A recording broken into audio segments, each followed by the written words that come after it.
গো, ছেলেটা কিছু খেলো? হ্যাঁ, এক্ষুনি খাওয়ালাম। জানো, ওর জ্ঞান ফিরে এসেছে, ডাকলে সাড়া দিচ্ছি। তাই নাকি? বাবু বাবু, তুমি দেখো, এ অল্প দিনেই সুস্থ হয়ে যাবে। আমিও এই কামনাই করি, ও যেন তাড়াতাড়ি সুস্থ হয়ে ওঠে। কে আসছি?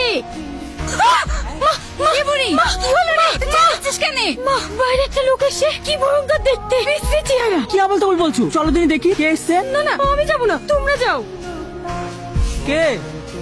টনি, টনি, এই কি অবস্থা তোর? তুই বেঁচে আছিস? এতদিন তুই কোথায় ছিলি? কথায় আছে না, রাখে আল্লাহ মারে কে। সে অনেক ঘটনা ভাই, তোকে সব পরে বলবো। তোরা সব ভালো আছিস তো? হ্যাঁ বাপ, আমরা সবাই ভালো আছি। তুমি যে ফিরে এসছো, এতে আমরা সবাই খুশি। জানিস টনি, আমি একটা বড় ভুল কাজ করতে যাচ্ছিলাম। এবার তুই চলে এসেছিস, সব ঠিক হয়ে যাবে। কি ভুল কাজ করতে যাচ্ছিলি? আমার সঙ্গে সালমার বিয়ে ঠিক হয়ে গেছে, আর 4 দিন পরে আমাদের বিয়ে। এবার তুই চলে এসেছিস, ওই দিনে তোদের দুজনের বিয়ে দিয়ে দেবো। না না, আমি এই বিশ্রী চেহারা নিয়ে ওকে বিয়ে করতে পারবো না। তুই ওকে বিয়ে করিস, ওর সুখে আমার সুখ। এ কি বলছো বাপ? সালমা তো তোমাকে ভালোবাসে। আপনি তো দেখলেন, আমার এই বিশ্রী চেহারা দেখে সালমা ভয়ে পালিয়ে গেল। তাই বলছি, আমার এই বন্ধুর সাথে আপনার মেয়ের বিয়েটা দিয়ে দেন। আপনি আর রমত করেন, ওরা সুখে থাকে।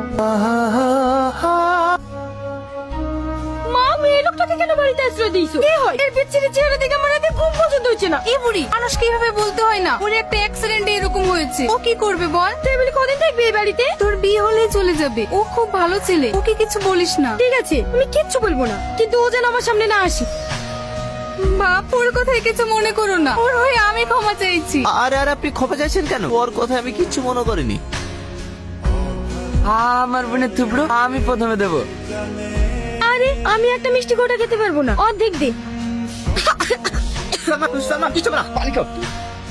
Sorry sorry. তুমি কে? কি হলো, কথা বলছো না যে? বলো বলো, তুমি কে? আমি টনির বন্ধু। না, তুমি টনির বন্ধু না। তোমার এই কণ্ঠের আওয়াজ সবসময় আমার কানে ভাসে। তোমরা কেন আমার সাথে এমন